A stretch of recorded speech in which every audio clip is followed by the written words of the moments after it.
Welcome back to Fem Furious, where we ask the hard-hitting questions like, how many sex montages is too many sex montages? This week we are diving into off-campus episodes 5 and 6, where the answer to that question is also a One Direction quote, too much is never enough. Get ready to fangirl with me right after this. This episode is brought to you by Creative Alchemy. You know that creative project you've been thinking about? The podcast idea sitting in your notes app? The book you swear you're going to write someday? The brand, concept, or passion project that is just a little too big for you to handle alone? That is exactly what Creative Alchemy is for. Creative Alchemy is a creative consulting space that works one-to-one with storytellers, creatives, entrepreneurs, and multi-hyphenates to turn ideas into actual, tangible projects. If you have been dreaming about launching a podcast, writing a book, building a creative brand, or finally just bringing an idea to life, Creative Alchemy helps you move from inspiration to momentum. Using a blend of creative strategy, storytelling, astrology, hypnosis, and subconscious tools, Creative Alchemy helps you uncover your voice, move through blockages, and build projects that actually feel aligned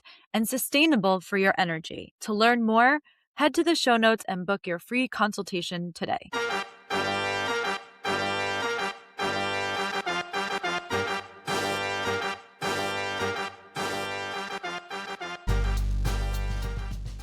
Welcome back. I am your host, Julia Rose Portella. A little housekeeping before we dive into today's episode. I just want to let you know, I just put out a little mini episode that is diving into this new era that we will be having. There is a little bit of a new mission that I am diving into. I've always wanted this show to have a deeper impact on the wave of feminism that we are in right now. So if you want the full details of what's changing on the show, not much, but you'll see there's going to be a feminist follow-through section today, and some other changes that I'm making. All of that can be found in my latest episode. I will tag it in the show notes. It's all about reimagining this era. It's like 15 minutes long, just going into all of the changes that I'm going to be making so that this show is really a show that drives impact, not just that we're fangirling, even though the fangirling is a lot of fun, but knowing that you're listening to a show that is also going to have a deeper impact in the world. So with that said, I'm going to give you a little bit of information about something I announced there, which is that I'm starting a book club. It's completely free to you. It's called Common Thread Book Club. The details are in that episode, but to give you a little TLDR, there's going to be a common theme, and you can read any book, any length, any genre, as long as it connects to that theme. So for June, we are meeting on June 17th at 7 p.m. Eastern Standard Time, and the theme is Pride. Doesn't matter what you read. There's a ton of examples of what you could possibly read in that episode, so go and give it a listen. I also want to let you know we're finishing up off campus on Tuesday, and then we will be going right into our next yearning season, which is every summer after. So we're going to be deep diving the first half of the book next Friday. So link to buy the book is in the show notes. Hopefully you've requested it from your library at this point. But yeah, we're diving into every summer after, and then starting the week after that, we are going to be strictly with the Floric brothers, and I can't wait. All right, let's take a chic peek at this episode. Here is your spoiler warning. We are talking about everything off campus up to this point. Since I've covered the deal on this show, again, I'm going to tag that in the show notes if you want to go back and listen to a deep dive of those books. Great, we've got them covered. Since we've already done that, I will be talking about the deal, but I won't talk about any of the other books unless it's something we've seen in the TV show. Cool? So, with that said, episode 5 is called The Cold Turkey. It's written by Nick Bragg. It's directed by Erica Dunton. And then episode 6 is titled The Breakaway. It is written by Liv Corin and Emmy St. Pierre, and again, also directed by Erica Dunton. Here's your vibe check for these episodes. Episode 5, The Cold Turkey. Thanksgiving at Briar goes completely off the rails when Tucker's attempt at hosting a Friendsgiving turns into a culinary disaster. Garrett is forced to confront his daddy issues, and Hannah realizes that Garrett's home life is way darker than she ever could have imagined. Between the emotional breakdowns and one aggressively assaulted turkey, this episode is serving up lots of drama, lots of feelings, and a little bit of secondhand stress. And then we have episode 6, The Breakaway. We're getting our Dean and Allie backstory. Tension continues to rise after Thanksgiving with Garrett. He struggles to process everything that has happened with him and his family. Hannah continues trying to support him. All the meanwhile, Dean and Allie are fucking it up all over campus. If you've thought about that place, they've probably been there having sex. Relationships within the friend group get more and more complicated. Jealousy and tension start to really surface, and the pressure on and off the ice starts to catch up with everyone. Feral factor for the cold turkey, it's a 7 out of 10. For the breakaway, it's an 8 out of 10. Who these episodes are for: the girlies who need 10-second dopamine hits off of boy butt and guy thigh. Dean girlies, it's our time. It's our time to shine and thrive. And of course, anyone who hates Thanksgiving but loves a photo booth. Okay, let's dive into this Slay by Slay, where we will look at the key moments from each episode, their feminist themes, history, cultural context, and more. First and foremost, we love a sex montage, okay?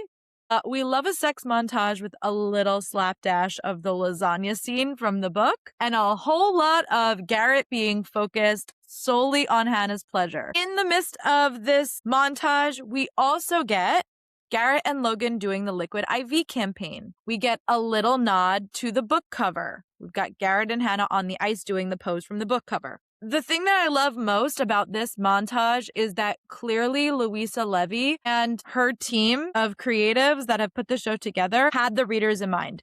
There are so many things that are mentioned without having to be fully fleshed out. And I think that that's how you can tell that Louisa is a fan of the freaking books, and I love that for us. At the end of this sex montage, we have discovered that somehow, in the midst of them having this mind-blowing sex, much to my secondhand embarrassment, Hannah has somehow called her parents. But what's really touching about the scene, I think, is the fact that Garrett has such issues with his own dad, and we're going to see so much more of that in this episode. But meanwhile, Hannah's dad, who's never even met Garrett, is so proud.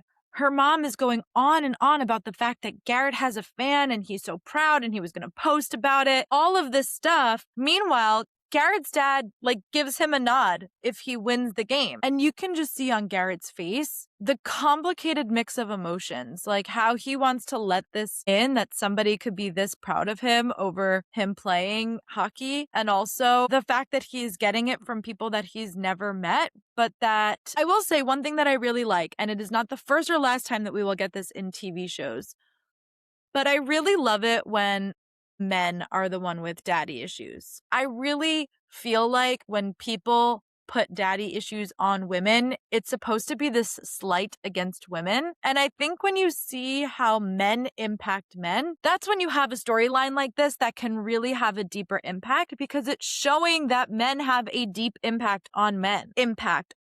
And I think that that's so important to highlight, because oftentimes daddy issues, or this concept of daddy issues, gets placed at the feet of women, like it's our responsibility, or that it's somehow our fault that men can't show up for us, whether that's our fathers or partners or whoever.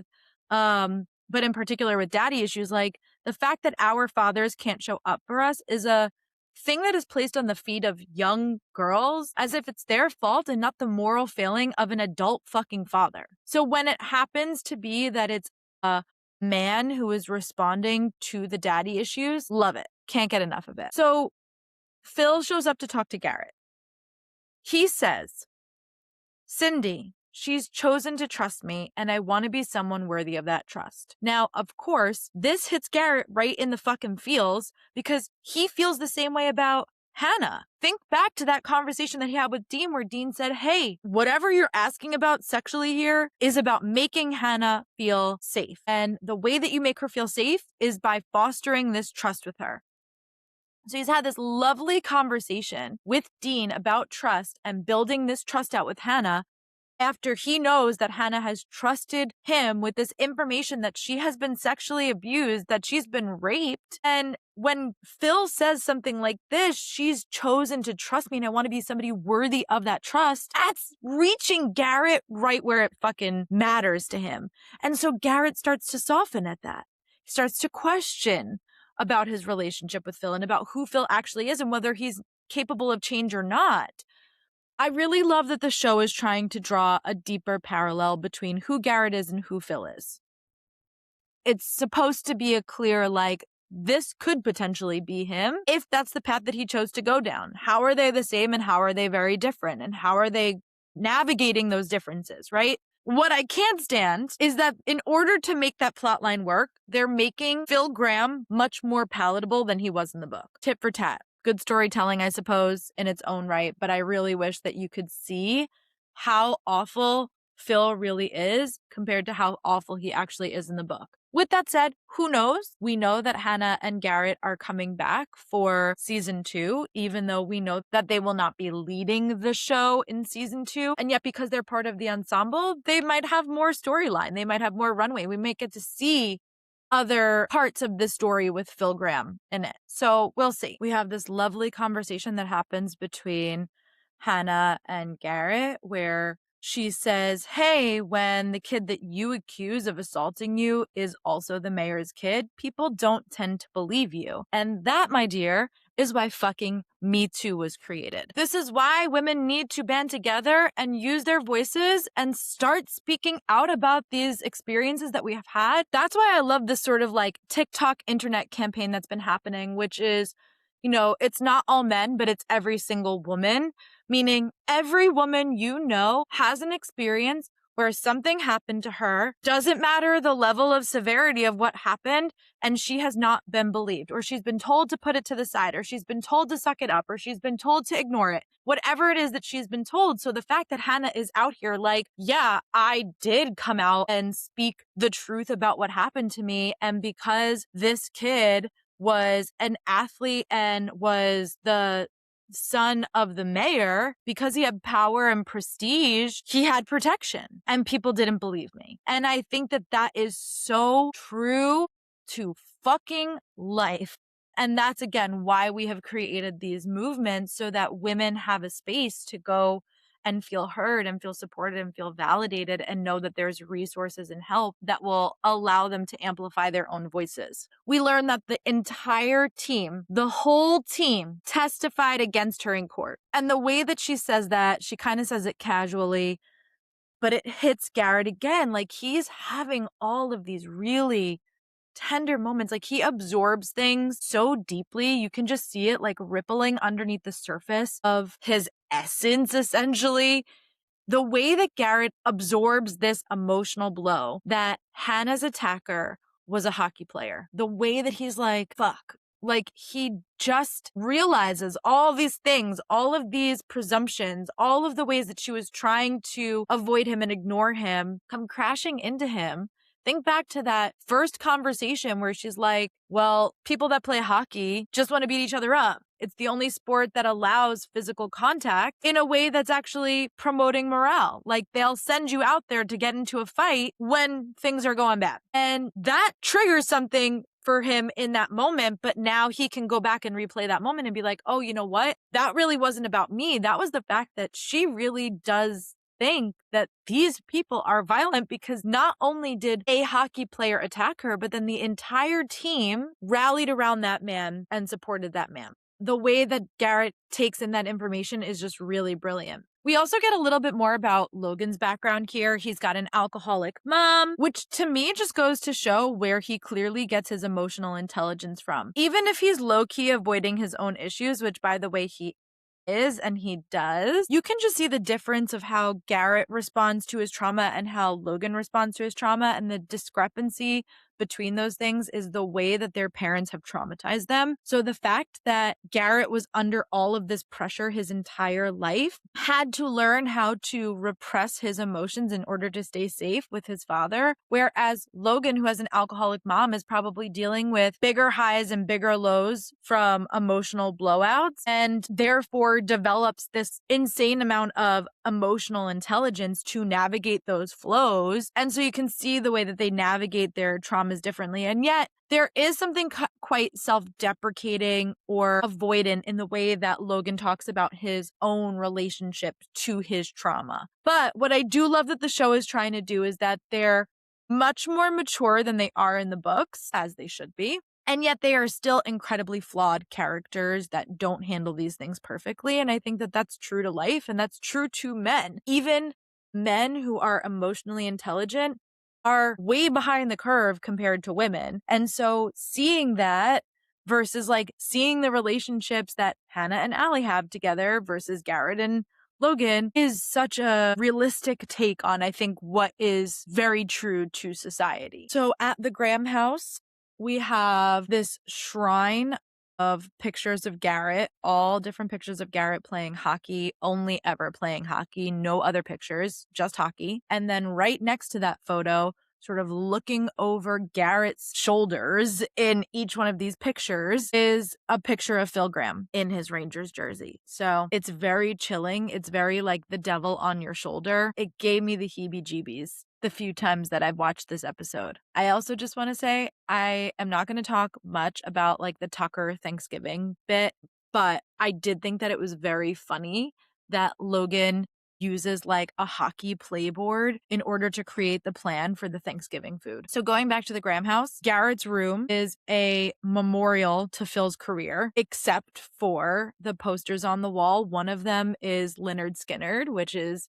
obviously a nod to the book. And then there's a bunch of pictures and little doodles on the wall. Garrett says, hey, after my mom died, I went to boarding school, which I don't think makes a ton of sense for the level of abuse you're supposed to believe that Garrett was experiencing. But okay. We then have this picture that is of Phil Graham looking out into the crowd at a game, and it says, "In Graham we trust," and just showing this idea that Hannah talks about in the book, which is even if Garrett tells people, which she also encourages him to do in the book, but she's like, you can't really let it get to you because look at somebody like your dad who has all this power and prestige because he was a great athlete. Doesn't matter. When I talked about this on the podcast, I was like, this is really bleak. Like, this is a bleak message to leave us with about how people navigate abuse and how people respond to abuse. But just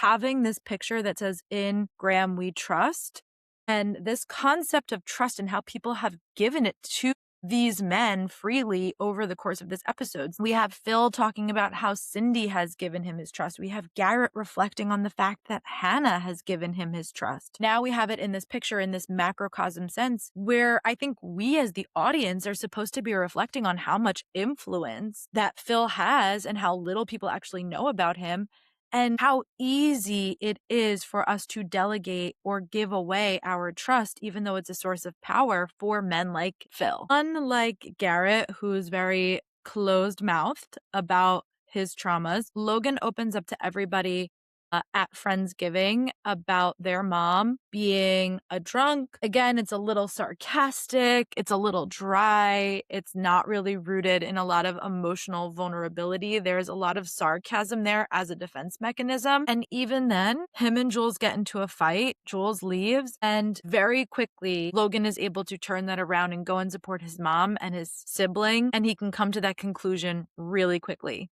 Jules walks in and Logan walks in right after them. So it's not like it took him another 20 minutes to get there. Pretty much as soon as Jules left, I think Logan followed them and realized pretty quickly, this is important to my siblings, so this needs to be important to me. I care about this person, so I care about this. And I like that about Logan. I like that he can come to those conclusions quickly and move through his emotional beats pretty quickly. Garrett tells Phil Graham, hey, Daddy, I am not going to go pro any earlier. I'm going to graduate. And Meanwhile, Garrett has just told Hannah that if he couldn't play hockey anymore, he'd be fucking relieved. So it's kind of crazy that he's considering going pro when he has this terse relationship with hockey and believes that this is the only thing that he's good at, so that's why he should pursue it. Phil is like, I think it's great that you're going to wait to graduate. He said going pro at 18 was way too young, and that Garrett being older and farther along in this process before he goes pro will help Garrett handle the pressure better. And the way that he says this essentially is making it seem that it was too much pressure for him to handle. And that's what he's blaming his abusive tendencies on, that there was so much pressure on him that he just needed an outlet. That's how I perceive this conversation. There's a lot of subtext there. There's a lot of heavy lifting in what I'm saying, but that's just the feeling that I got when I was watching this. Like, he's blaming his behavior on the fact that he went pro too early and he was under way too much stress and pressure. Maybe that's true, maybe it's not. But what we do know is the fact that Garrett is already feeling the weight of this pressure. He's the captain. He's feeling the weight of the captaincy, especially because he's gotten it in his junior year. He's already been signed to the Bruins, so he's already going pro after this. So he needs to maintain his academics on a much different level. He needs to maintain his ability to play on a much different level. And we know that he's feeling it in other areas of his life too. He's very controlled. And the fact that his dad is kind of pointing this out to him right here, I think is unintentionally giving Garrett some alarm bells. As that conversation is going on, we have Hannah discovering that there's holes in the wall behind each one of these photos. Tough, real tough. She's starting to understand, even if she doesn't put it all together yet, that what's happening in the Graham house is not just a father who is intense about hockey. It's much deeper than that, much more sinister than that. We then have the Graham family dinner where there's this like juxtaposition of the family sitting and saying grace, and then the bruise on Cindy's wrist, right? Because there's no grace for that. Definitely not for us as the audience, definitely not for Hannah or for Garrett. We then, in the midst of all of that, have a flashback of a very battered Mama Graham, and then we get Garrett squeezing Hannah's hand twice, which was their signal to get the fuck out of there. As soon as he squeezes her hand twice, Hannah's eyes go to Garrett, and then she sees what he's looking at and she sees it too. So she also sees the bruise on Cindy's wrist. This is when we finally get a little bit of understanding of who Phil Graham really is, because he says to Cindy, she's very thin-skinned, right? So he's, again, blaming it on the fact that she's thin-skinned, so she bruises easily, and then says, why don't you go upstairs and get a different sweater, darling? But the way he says it is like, it's not a suggestion, it's a threat. You can understand the depth of malice that he possesses and that he carries and that he deploys as part of being in a relationship with him. And Garrett is so infuriated by this. He like shoots up from the table. It's very jarring, so it scares Cindy. And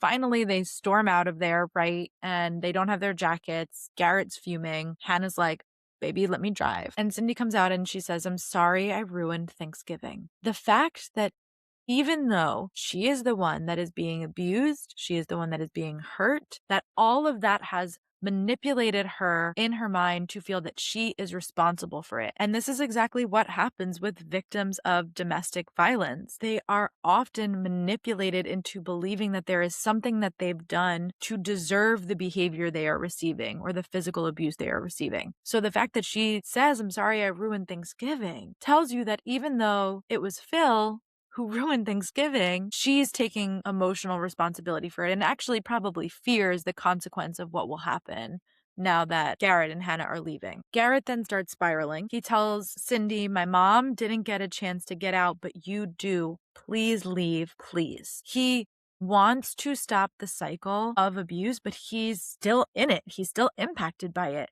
So he's just begging her. He's like, I know this story. I lived this story. I've been a part of this story, and you're in it right now. And I know that you're in it. This is why I don't come over here for dinner. This is why I don't care if you're getting married. Like, he's not saying all of those things, but he's giving her information that this isn't new behavior for Phil. And Cindy just says it's complicated. And this is so devastating because it's not that she's unaffected by what Garrett is saying.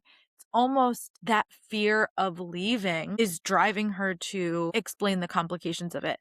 And we know from the book that Hannah has asked Garrett, like, why didn't your mom leave? And he was like, my father would have killed my mother before he let somebody leave him, because nobody leaves Phil Graham. So I couldn't help but think of that quote when Cindy says it's complicated. Like, what is the deeper threat and implication of having a woman like Cindy not be able to get up and walk away from this relationship? It is finally then at the end of this episode that Garrett tells Hannah that he was abused by Phil, that he's so afraid to be like him, that he sees the parallels between him. But then I think there is something so emotionally rich and tender about seeing this big, strong, broad, burly, I don't know if he's burly, but man, right? D1 athlete signed to Bruins, on the rise to fame, seeing him break down and cry and being held through it is so healing.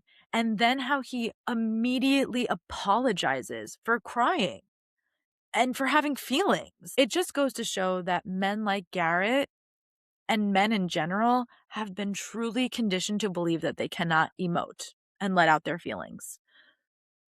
And I think it's important that he can. And I think it's also important to see that he feels that he needs to apologize for that or take responsibility for that in some way. And that's very sad. And I think that, again, that's very true to how men feel about their own experiences and their own feelings. All right, that brings us to episode 6, The Breakaway. Dean is redundant at this point and they don't really need him. So they ditch him. And I just thought this was very funny that two women would be like, we really don't need a man. We could do this all ourselves. I think that that is the true definition of feminism on the show. We're also starting to get a lot more about Allie's backstory, especially over this episode, where Allie clearly comes from a family where her parents had that it quality, that deep love, that soulmate thing, whatever you want to call it. I'm going to call it the it quality. And now she's a serial monogamist because of it, because she's seen her parents be so deeply, profoundly in love that it's allowed her to believe in the ideal of what love is. So she goes so far as to say, I want to be in love, but I don't want that to make it impossible for me to move to LA or do a show in Edinburgh. And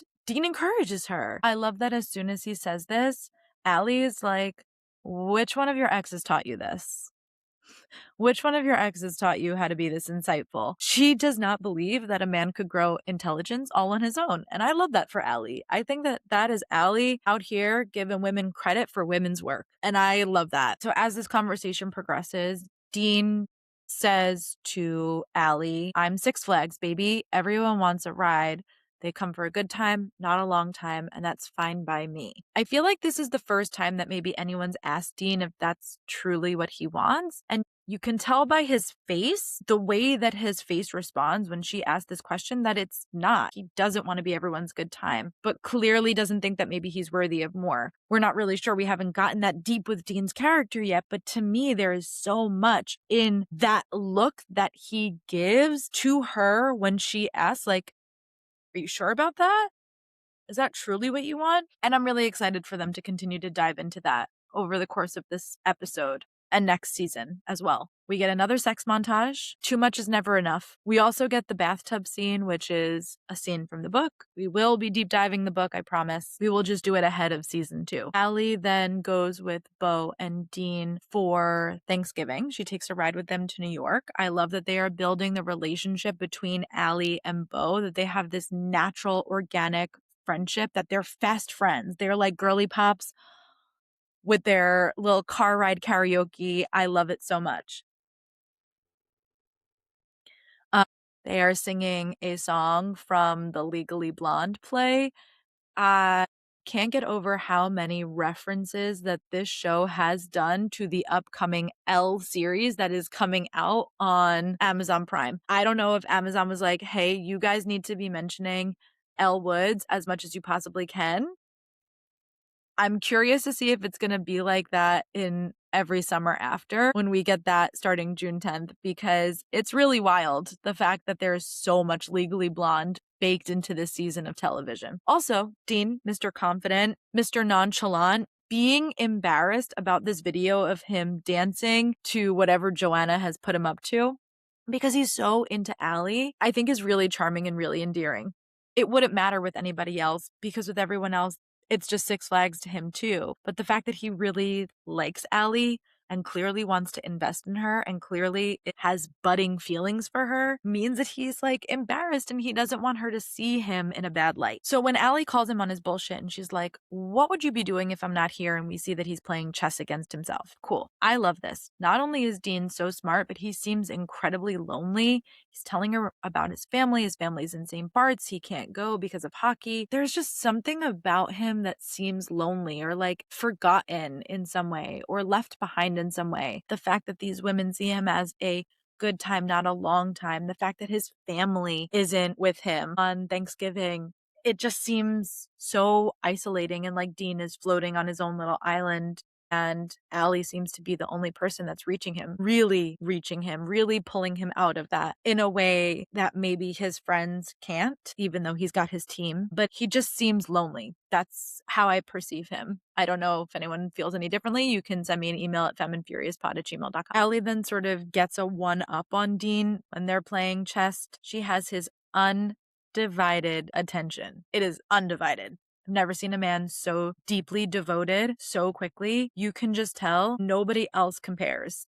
He's singing Sinead O'Connor, No One Compares to You, to Allie, Out in the Rain. That's Gus Everett from Beach Read. If you want to catch up on that coverage, I'll tag the episode in the show notes. But that's how I feel. Like he's got this like Sinead O'Connor, No One Compares to You. The way that he locks into Allie and just is so deeply devoted to her. I love that Allie then sort of starts to spiral. It's not really about Hannah, but she's like, hey, Hannah is my friend and this is her thing. She's hooking up with Garrett. She's in love with Garrett and I should be prioritizing my friend by not making her thing about me. I can't mess this up for her. And Dean is like, who said you're messing anything up? Like, where are you jumping to these conclusions from? And I love it because the way that he talks to her is so gentle and so soft and so reassuring. And yet she's still spiraling out of control. Allie then calls him on the double standard because she's like, if people find out what we're doing, they're going to ask questions. And he's like, no, they're not. And she's like, no. They won't ask you questions, but they will ask it of me. And that is the truth of a double standard between men and women, right? So how does Dean respond to this? He says, well, we had fun, we were safe, and we didn't hurt anybody. The fact that he is trying to help Allie navigate her own internalized horophobia, as they say on Margot's Got Money Troubles, I love that. I love that he's trying to help her realize that like they're having casual consensual sex and they're not hurting anybody. They're not doing anything wrong. They're not sneaking behind people's backs. They're just keeping it a secret because that's what they want to do. If she was like, let's tell people, I think he'd be like, cool, I don't care. He hooks up with people on their couch in the living room. Clearly he doesn't care if people see him hooking up with people. So it's the fact that she wants to keep it secret and she wants to keep it private is the only reason that he's been doing it that way.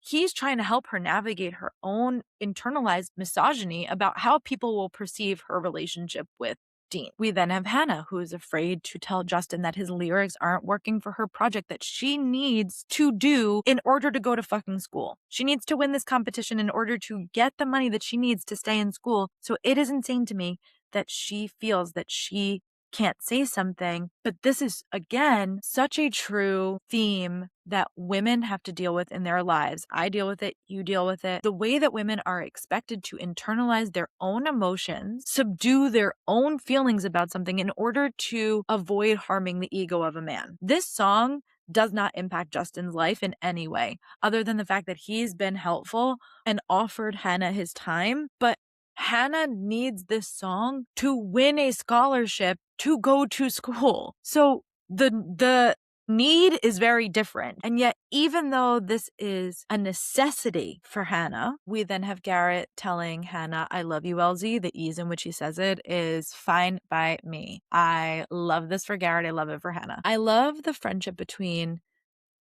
Hannah and Allie, who are consistently prioritizing each other, even when they're not in scene together. But they do have this scene where Hannah feels like she's being insensitive for being in a relationship and being in love with Garrett and for the time that she is going to go spend with Garrett. But Hannah is able to peel back the layers of why Allie is truly upset. And it's really not about anything other than her mom. And we haven't gotten much about her mom yet, but we know that clearly her relationship with her mom is important. She references her mom and her parents and the relationship that they had all the time. So it's not really about Sean and it's not really about Dean. It's the fact that she feels that she's not able to stick something out with Sean without being able to give herself grace to realize that outgrowing her boyfriend, Sean, isn't the same as abandoning somebody in a relationship when times get hard. So she's comparing herself and her relationship with Sean to her relationship with her parents, where her mother got sick and her father stayed by her side no matter how hard it got. But those are two people who were already in love and already had a deep foundation in their relationship, clearly. And that he didn't leave when things got hard is a testament to the relationship that they build. But it's not the same as like when you're in a relationship and you have just outgrown somebody. Sean is not somebody who is amplifying her, and Sean's not somebody who is necessarily sticking around when things get hard, because every single time that Sean has been uncomfortable, he's bailed and has expected Allie to abandon her needs and comply with what he wants. So when she wants to have spicier sex, he's like, that makes me really uncomfortable. No, thank you. When she says that she wants a career in acting, he's like, I think you are going to outgrow this and you're going to regret not moving to Vermont with me. When she says she wants to break up, he's like, guess I'll talk to you in 36 hours, without really getting to the heart of like why this isn't working for her. So he doesn't strike me as somebody who would fulfill this great love that she has, or this great ideal that she has about love, where when you love somebody, they can stick it out even when times get hard, because things have been hard for them and Sean can't stick it out. So I think it's fine then to go have your guts rearranged by Dean. Who wouldn't? Now, I love Logan, and I love that Logan is an emotionally intelligent character and very vulnerable and supposed to be the one in the group that is pulling that out of everybody else. And yet he is so dense when it comes to Garrett and this Phil Graham thing. Logan is so blinded by his jealousy of Garrett that he can't actually be a good friend. Logan blames Garrett for so much more than like he has even let on to. This jealousy that he has like teeters, I think, on resentment, because he brings class into it. He's like, you didn't ask your dad the right way for this donation, and he donates every year, and we need that money because without that kind of money, I wouldn't have been able to play. Of course, he's correct. And yet Garrett is going through something so deep and visceral with his father right now. And Logan knows that. He doesn't necessarily know what it is, but he does know that it's happening. And he can't see beyond his jealousy, because he's like, Garrett had the money to play. Garrett had the prestige and the father that was going to support him to do that. Garrett gets the girl, right? Like all of these things that are actually undercutting what Garrett's journey has been, but to Garrett's own fault, hasn't shared with anybody. So how would Logan know? The only thing I will say is that it doesn't matter that Logan doesn't know the details. He knows that it's something. He knows that something's going on, but he can't see beyond his own jealousy. He just thinks that he's right. He thinks that his plight and his emotional navigation is correct. And so he overrides what Garrett desires or what Garrett would even want, without realizing the deep impact that this is going to have on his friendship with Garrett. And I think that this is one of Logan's biggest flaws, is that he will act on his emotional landscape, good or bad.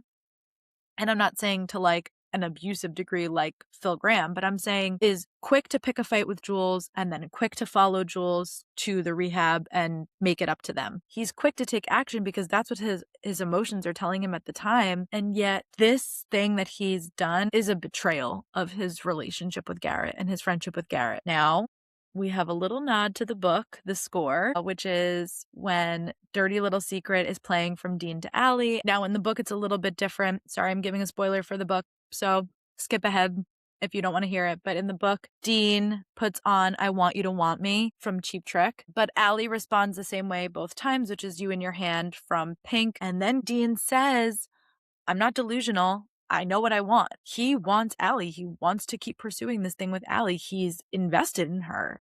I do think it's a little presumptuous for Justin to play the song that Hannah is supposed to be unveiling as an original piece for the showcase, but I will say that she deserves to be read for filth by him because he's not wrong. She has not put in any of her vulnerability into this song because she has delegated creative control to Justin, because it's easier than having to confront the fact that she can't write lyrics, because it's a part of her abuse journey. So he reads her for filth. He's right to do so. I love that he's like, stop fucking with my head. She's like, flirts with him, then takes it back and starts dating Garrett. She wants his help on the song, but then continues to make him adjust it and adjust it to the point of like, there's never going to be perfection because it's not hers. This is not her art. This is not her piece of music. So tough as it is to say, Justin, you're not wrong. Dean and Allie in the photo booth. He says, are you Catholic? And she goes, no, I'm just a girl. I think about everyone else's feelings before I can figure out what I'm feeling. We then get our first alley cat. Love it. You can see again on Dean's face the way his emotions play out from the very first convo where Allie asks if he wants to be more than Six Flags, and you can see that he does on his face, to this look right here when she's like, there's no strings, there's no feelings, like all of these conditions and stipulations in order to be in this like situationship with him. And you can just see on his face that he is disappointed by that he wants to be seen and he wants to be appreciated. And that all Allie is doing every single time she's with him, she's like, it's the last time. I don't feel good about hooking up with you. Like, she's not saying anything that's reinforcing anything positive to him over the course of all the times that they hook up. So all she's doing is cutting him down to the very core of his fear, which is that no one will ever want him in this deeper way. And yet she kisses him and she says, meet me at my place in an hour. And he gets this like small smile on his face because that means that he's still getting her to a certain degree, even if it's not all the things that he thought he would want. Hannah then encourages Garrett to tell someone about what has happened with Phil Graham. She's like, you should tell Logan what happened. I think you should just tell him. And he says, no, I'm not going to tell anybody. That's why I have you. To which I will say, Garrett, and all men out there that might be listening to this, your girlfriend is not your unpaid therapist. Your girlfriend is not your fucking therapist. You need to go and get a therapist. If you don't want to tell your friends what happened, you don't put that all on your girlfriend. That doesn't mean you can't trust her with the details or look to people that you love and care about to support you, particularly a partner. But she's not there to be your sole keeper of your deepest, darkest secret. And she's not there to help you therapize your way through it and heal your way through it. That's not her job. And I think a lot of men think that that is the job of a girlfriend. And I hate that for us. Sean then shows up to Dean and Allie's post-coital hookup, like 10 seconds after Dean has left, and accuses Allie of not being able to be alone. He's like, we're barely broken up.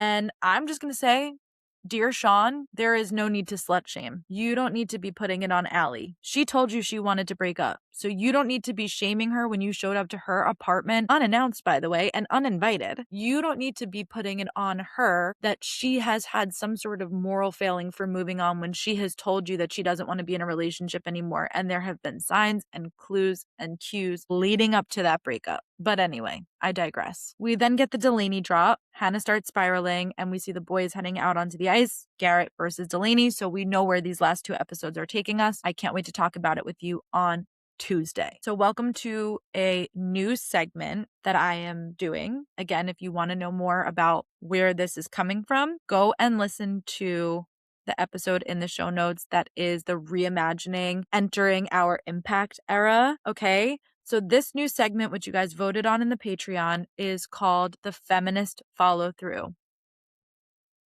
This is going to be a segment where we talk about the action that you can take based off of information that we get from this episode. One of the hardest storylines is the reality of Phil Graham's abusive nature, not only towards his late wife, but also towards Garrett and his now fiancée, Cindy. Domestic violence is something that millions of people navigate every single day. And while anyone can experience abuse, women are disproportionately impacted by domestic violence. About 1 in 3 women and 1 in 9 men experience severe intimate partner violence in their lifetime, making women 3 times more likely to experience domestic violence than men. These stories can be so harrowing to watch, but they do reflect realities that exist far beyond fiction. So here's your feminist follow through. What I am going to do is attach a link to the National Network to End Domestic Violence. There's a few things that you can do, and you can decide what level of action you'd like to take. So you can take action right now. They are urging Congress to address funding delays that are threatening victim services. So from their website, when funding is delayed, programs are left without the resources needed to operate, putting survivor safety and stability at risk. But there are other things that you can do to get involved. You can go by state. So wherever you are listening to this, if you are in America, if you are in the US, you can look up specific things that you can do in your state, and it will bring you to a website that is that state's specific coalition against domestic violence. And they will have specific steps that you can take there. So I'm putting the national one here, but go and look by your state if you want some free things that you can do. And if you'd like to donate, you can do that as well. If you want to take it up a notch and you want to actually make that financial impact, go ahead and donate, make a donation. If you want to be part of the Femme and Furious community in a way where you know you're going to have a deeper impact, I've just restructured the Patreon tiers where you will not only be able to deepen your experience of community within the Femme and Furious universe, but know that part of the proceeds for what you're paying for in that tier go to causes just like this. So with that said, thank you so much for listening to this episode of Femme and Furious. I will be back on Tuesday with the last 2 episodes of Off Campus. And until then, make sure you pat dry the turkey.